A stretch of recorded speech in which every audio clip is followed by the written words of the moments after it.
60% یا 70% تک آبادی نوجوانوں پر مشتمل ہے، اس پر بات کی جائے. نوجوانوں کے لیے لیکچر تو بہت ہیں، نوجوانوں کو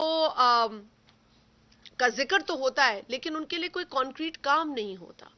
لہٰذا اس لیے بلاول صاحب نے اپنے 10 وعدوں کے اندر نوجوانوں کو شامل کیا ہے. اور نوجوان جو خاص طور پر ہمارا پڑھا لکھا نوجوان، جو ہم کہتے ہیں نا جی پڑھو، پڑھ لکھ کر آپ کچھ بن سکتے ہو، لیکن جب وہ پڑھ لکھ جاتا ہے، گریجویٹ ہو کر انسٹیٹیوشن سے باہر آتا ہے، اور کئی بے شمار ایسے لوگ ہیں جو پڑھنے کے بعد ان کی مالی حالت ایسی ہوتی ہے کہ وہ اپنی جو تعلیم ہے اس کو استعمال نہیں کر سکتے، کہیں نوکریوں کے لیے دھکے کھاتے ہیں، تو وہ دھکے کھانے کے لیے بھی ان کے پاس پیسے نہیں ہیں. یعنی کہ وہ پیٹرول ڈلائیں گے، کوئی موٹر سائیکل میں، کوئی رکشہ لیں گے، کسی جاب انٹرویو پہ جائیں گے، تو یہ تمام حالات جو ہیں وہ ان کے سامنے ہوتے ہیں.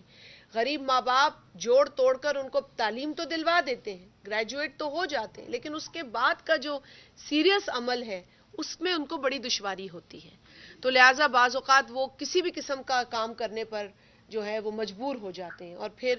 ان کی تعلیم کا جو پورا ایک سٹرگل ہے وہ پیچھے رہ جاتا ہے. تو بلاول صاحب نے اس بات کو مد نظر رکھتے ہوئے، کیونکہ وہ خود ایک نوجوان ہے، وہ سمجھتے ہیں اس مسئلے کو، تو اس لیے یہ ان کی سوچ کا نتیجہ ہے کہ انہوں نے ان کی 10 پلیجز میں، 10 وعدوں میں اس بات کو شامل کیا ہے کہ وہ نوجوان جو اپنے تعلیمی عمل سے گزر کر، گریجویٹ ہو کر نوکری کی تلاش کرتا ہے اور غریب طبقے سے ہے، غریب گھر سے ہے، نیڈی ہے، اس کے لیے فائنینشیل سپورٹ 1 سال، جو 1 سال کا پیریڈ وہ ونڈو ہے جس میں ہماری تو یہی دعا ہوگی کہ اس کو فوراً نوکری ملے، لیکن اگر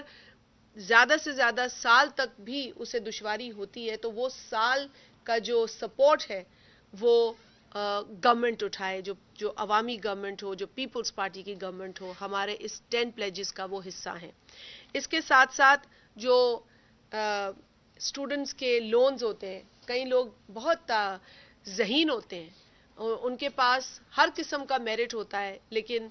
جو چیز ان کے پاس نہیں ہوتی ہے وہ ہے فائنینشیل سپورٹ. لہٰذا ایسے ذہین طالب علم کے لیے،